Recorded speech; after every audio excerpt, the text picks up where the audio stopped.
Tuttosport hari ini mengulas kembali beberapa kutipan dari tesis berjudul I miei principi di Gioco yang artinya prinsip-prinsip permainan saya, yang ditulis oleh Christian Cifu saat mengikuti kursus pelatih profesional kategori utama UEFA Pro. Dalam tulisannya, Cifu menyampaikan semangat dan tekadnya. Saya menjalani setiap hari seolah-olah itu adalah hari besar. Saya ingin terus mengejar hasrat saya, belajar hal-hal baru, keluar dari zona nyaman, mengajar, mendidik, dan membantu orang lain untuk berkembang. Saya selalu membutuhkan rangsangan baru, tantangan, dan cara untuk mencapai tujuan saya. Intinya, saya selalu ingin menjadi lebih baik.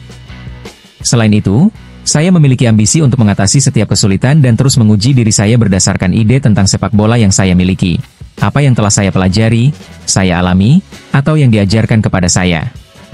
Menurut Tuttosport, Cifu tidak sabar untuk memulai tantangan barunya. Ia dipenuhi semangat dan tidak gentar menghadapi tanggung jawab besar yang menantinya. Ia telah mempersiapkan diri dengan matang untuk peran ini, meskipun mungkin tidak menyangka bahwa kesempatan besar ini akan datang secepat itu.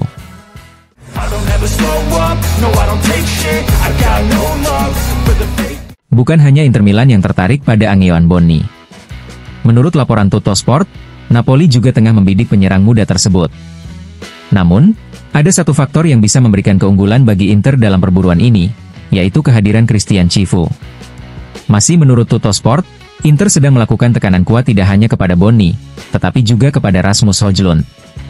Meskipun striker asal Denmark itu baru-baru ini menegaskan bahwa dirinya masih terikat kontrak dengan Manchester United hingga tahun 2030, ia juga menyadari bahwa klub Inggris tersebut ingin melepasnya, meski prosesnya akan memerlukan waktu. Begitu juga halnya dengan perburuan terhadap Leoni dari Parma. Inter harus bersaing dengan sejumlah klub Italia lainnya, dan akan dibutuhkan waktu serta strategi matang untuk mengalahkan persaingan tersebut.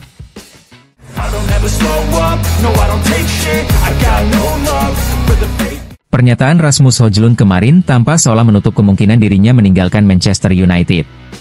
Saya punya kontrak hingga 2030, dan saya berharap bermain untuk Manchester United, ujar striker asal Denmark saat menjalani pemusatan latihan bersama tim nasionalnya. Namun, kenyataan di balik layar tampaknya jauh berbeda, seperti diungkapkan oleh La Gazzetta dello Sport. Menurut laporan tersebut, Højlund sebenarnya tidak bisa mengatakan hal lain secara terbuka, sebuah dinamika yang biasa terjadi di bursa transfer, terutama ketika negosiasi sedang berjalan di balik layar. Faktanya, Højlund telah membuka diri untuk kembali ke Italia dan bergabung dengan Inter Milan. Hal ini disampaikan melalui perwakilannya dalam pertemuan dengan manajemen Nerazzurri beberapa hari lalu. Bukti konkretnya, Inter langsung menindaklanjuti dengan menanyakan detail kondisi transfer sang pemain. Namun, kini muncul kendala utama, yaitu belum ada kesepakatan soal formula transfer. Inter menginginkan peminjaman dengan opsi pembelian, sementara Manchester United hanya membuka opsi penjualan permanen atau peminjaman dengan kewajiban membeli senilai 45 juta euro. Inter kini menggantungkan harapan pada keinginan Højlund sendiri. Meskipun secara publik ia bersikap hati-hati, sang striker sebenarnya tertarik bergabung dengan Inter, klub yang kini menempatkannya di posisi teratas dalam daftar target untuk memperkuat lini serang musim depan.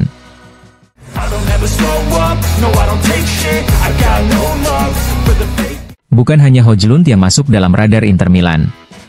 Seperti yang kini sudah mulai dipahami publik, Inter sedang mencari dua penyerang baru. Kepergian Korea dan Arnautovic, ditambah kontribusi minim dari Mehdi Taremi musim lalu, membuat kebutuhan akan pelapis berkualitas untuk duet Thuram dan Lautaro menjadi mendesak, dan satu penyerang saja tidak akan cukup. Oleh karena itu, Piero Ausilio sejak lama telah membidik Angeon Bonni, penyerang muda asal Prancis berusia 21 tahun yang bermain untuk Parma. Seperti dilaporkan oleh La Gazzetta dello Sport, Inter berencana melakukan manuver menit akhir untuk merekrut Bonni, mengingat jendela transfer yang relevan untuk Piala Dunia antar klub akan ditutup besok malam. Besar kemungkinan hari ini menjadi momen penting bagi kontak antara Inter dan Parma, tulis Gazzetta. Tujuannya adalah melihat apakah ada kemungkinan untuk segera menyelesaikan kesepakatan. Namun situasinya tidak mudah, Parma tidak terburu-buru seperti Inter, dan mereka menetapkan harga tinggi, yaitu 25 juta euro. Meski begitu, baik Cifu maupun manajemen Inter yakin bahwa Bonni adalah pemain dengan prospek cerah dan memiliki potensi mencetak lebih banyak gol daripada yang sudah ia tunjukkan sejauh ini.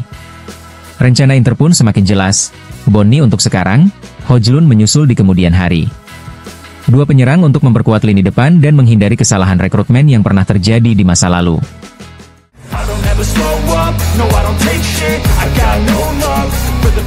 Bukan hanya Angeon Bonni yang menarik perhatian Inter Milan dari skuad Parma. Ada satu nama lagi yang kini menjadi sorotan utama, yaitu Giovanni Leoni, bek muda yang mencuat musim lalu di Emilia dan berkembang pesat berkat arahan Christian Cifu. Leoni sebenarnya sudah menarik minat Inter sejak setahun lalu, saat ia masih menjadi milik Sampdoria. Kini, menurut La Gazzetta dello Sport, namanya kembali mencuat, terutama setelah Cifu resmi menjadi pelatih kepala Inter. Pemain bertahan muda itu dinilai sangat cocok dengan rencana jangka panjang Nerazzurri. Parma sendiri mematok harga tidak kurang dari 20 juta euro untuk Leoni. Negosiasi antara kedua klub sedang berlangsung, dan Inter tampaknya melihat Leoni sebagai sosok yang ideal untuk menyegarkan dan meremajakan lini pertahanan. Langkah ini menjadi semakin penting mengingat masa depan Francesco Acerbi yang masih belum pasti, serta potensi tawaran dari klub-klub Premier League yang diperkirakan akan datang untuk Jan Bisek. Inter bergerak cepat untuk membangun fondasi pertahanan masa depan mereka, dan Leoni berada di urutan teratas dalam daftar tersebut.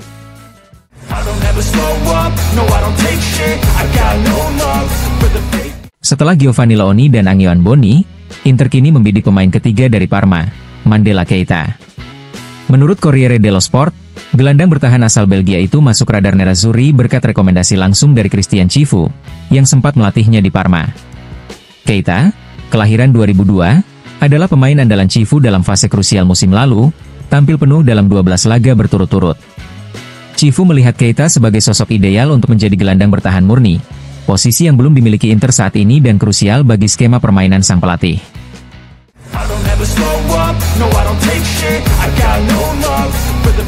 La Repubblica hari ini memberikan sorotan besar terhadap pergerakan Al Hilal di bursa transfer, khususnya terkait upaya klub Arab Saudi itu dalam membangun skuad yang kompetitif di bawah arahan Simone Inzaghi, mantan pelatih Inter. Kabar terbaru menyebutkan bahwa Victor Osimhen menolak tawaran fantastis dari Al Hilal, meski klub tersebut siap membayarnya hingga 35 juta euro per musim. Penolakan itu menjadi pukulan bagi ambisi besar klub yang ingin mendatangkan bintang-bintang Eropa. Namun demikian, menurut laporan harian tersebut, Al Hilal belum menyerah. Mereka kini mengalihkan fokus kepada dua pilar penting Inter Milan, Nicolo Barella dan Alessandro Bastoni. Simone Inzaghi dikabarkan sangat ingin kembali bekerja sama dengan keduanya, yang pernah menjadi pemain andalannya selama melatih Nerazzurri. Sementara itu, tak hanya Osimhen, bek AC Milan Theo Hernandez juga dilaporkan telah menolak tawaran untuk hijrah ke Arab Saudi, menunjukkan bahwa uang besar belum tentu mampu menggoda semua pemain top Eropa. Kini, Al Hilal akan kembali mencoba meyakinkan Barella dan Bastoni, dua pemain kunci timnas Italia, untuk ikut dalam proyek ambisius mereka.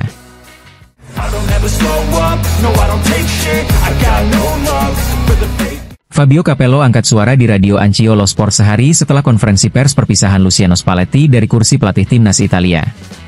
Dalam komentarnya, Capello menyoroti krisis identitas dan kurangnya semangat kolektif di tubuh Gli Azzurri. Ada saat-saat di mana hal terpenting adalah memiliki kelompok inti dari sebuah tim. Saat ini, tim yang paling solid di Italia adalah Inter. Jika saya menjadi pelatih timnas, saya akan meminta untuk membawa kembali semangat tim yang selama ini hilang. Memberikan permainan itu sulit karena waktu terbatas, tapi tanpa semangat kebersamaan, tak akan ada yang tercapai, tegas Capello. Ia juga menyoroti kurangnya keberanian klub-klub Serie A dalam memberikan kepercayaan kepada pemain lokal. Di Italia, pemain-pemain kita jarang bermain.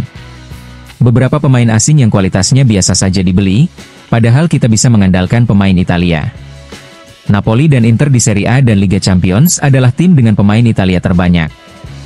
Milan hanya punya 1, Juve 2 atau 3. Itu kesalahan besar. Kita kurang punya keberanian memainkan pemain-pemain Italia. Capello juga menyindir para pemain yang menolak bergabung dengan timnas untuk memulihkan cedera ringan, seperti Buongiorno atau Calafiori, serta Acerbi yang secara terbuka menolak panggilan timnas. Saya kesal mendengar hal-hal seperti ini. Di saat seperti ini, siapapun yang tidak merasakan cinta pada jersey dan tanggung jawab sebagai pemain nasional. Saya tidak mau sebut nama, lebih baik tidak, tutup Capello dengan nada kecewa.